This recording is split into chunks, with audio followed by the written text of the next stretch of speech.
రాష్ట్రంలో జరుగుతున్న పరిస్థితిని చూస్తుంటే చాలా సిగ్గుపడాల్సిన పరిస్థితి ఉంది. ముఖ్యంగా పెన్షన్ వ్యవస్థల మీద ఎన్డీఏ కూటమిలో ఉన్న Telugu Desam party, BJP party, Janasena party చేస్తున్న కుట్రలు, అవ్వాతాతల్ని ఎలా ఇబ్బంది పెట్టాలి, వాళ్ళ పైచాచికత్వం మొత్తం ఈరోజు ముసలి వాళ్ళ మీద చూపిస్తున్నారు. ప్రతి నెల పొద్దున్నే 5 గంటలకు 6 గంటలకు వెళ్ళి పెన్షన్లు ఇచ్చే పరిస్థితి ఈరోజు మన రాష్ట్రంలో ఉంది. ఏ రాష్ట్రంలో కూడా లేని వ్యవస్థ వాలంటరీ సిస్టమ్ ద్వారా ఈరోజు ప్రతి ఒక్కరికి పొద్దున్నే పెన్షన్ వచ్చే 1వ తేదీ వచ్చిందా పొద్దున్నే పెన్షన్ వాళ్ళ ఇంటికి వచ్చే పరిస్థితి ఉంది. అలాంటి ఈరోజు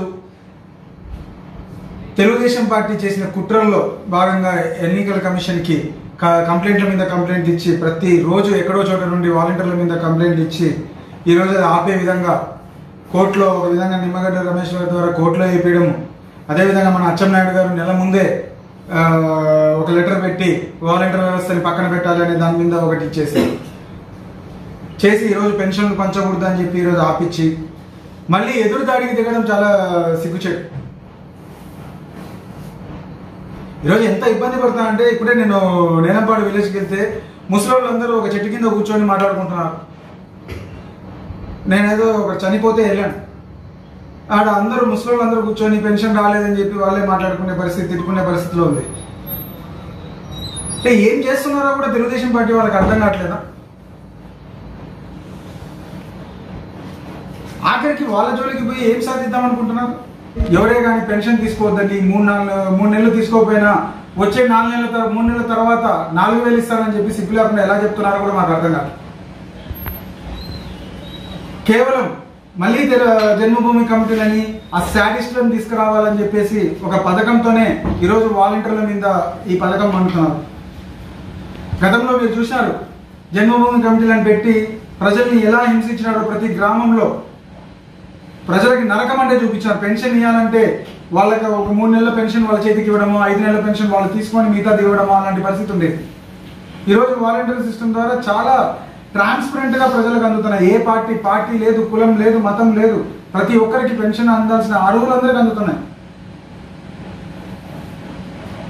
అదేవిధంగా రేషన్ పరిస్థితి చూస్తుంటే రేషన్ కూడా ఆగిపోయే పరిస్థితి. ప్రతి ఇంటికి 1వ తేదీ నుండి 5వ తేదీ 6వ తేదీ లోపల ప్రతి ఇంటికి రేషన్ అందేది. దానికి ఈరోజు బ్రేక్ పడింది.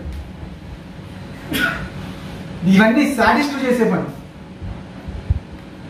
అండ్ ఇంకొకటి, ఒక 3 డేస్ బ్యాక్ పొద్దుటూరులో మన నారా చంద్రబాబు నాయుడు గారు టిప్పర్ డ్రైవర్కి టికెట్ ఇచ్చారని చెప్పి హేళన చేస్తున్నారు. అంటే నాకు అర్థం కావట్లేదు. అంటే తెలుగుదేశం పార్టీ ఒక సంస్కృతి పెట్టుకుంది. అంటే అధికంగా ఎన్ని నేరాలు చేస్తే, ఎన్ని కేసులు పెట్టుకుంటే వాళ్ళకి టికెట్లు ఇస్తాము, వాళ్ళని అందరూ ఎక్కిస్తాము. అంటే ఈరోజు మీ పార్టీ తీసుకునే స్టెప్ ఎలాంటిది? దొంగలకి, డెకైట్లకి టికెట్లు ఇస్తామని చెప్పి సిగ్గు లేకుండా డబ్బులు ఉన్న వాళ్ళకే టికెట్లు, దొంగతనాలు చేసిన వాళ్ళకి, అటెంప్ట్ మర్డర్లు చేసిన వాళ్ళకి, డెకైట్ పనులు చేసే వాళ్ళకి తప్ప. అంటే ఒక టిప్పర్ డ్రైవర్ అయితే ఏమి, అంటే ఆయన కుటుంబాన్ని పోషించుకోవడానికి ఒక టిప్పర్ డ్రైవర్గా ఉంటే తప్ప ఆయన ఏమైనా అన్ఎడ్యుకేటెడా?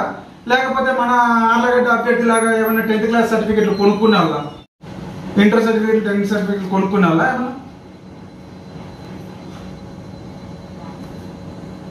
ఆయన MA BEd చేసినాడు.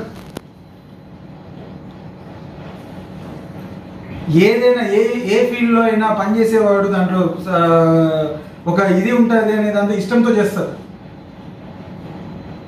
ఈరోజు దాని మీద కూడా కించపరచడం అనేది చాలా దారుణమైన పరిస్థితి. చంద్రబాబు నాయుడు గారు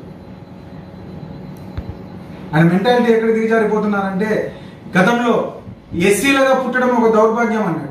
ఈరోజు టిప్పర్ డ్రైవర్ టికెట్ ఇవ్వడం కూడా ఆయనకు అంత దరిద్రంగా కనపడుతుందా? వయసు పైన పడే కొద్దీ ఏం మాట్లాడుతున్నారో కూడా అర్థం కావట్లేదు.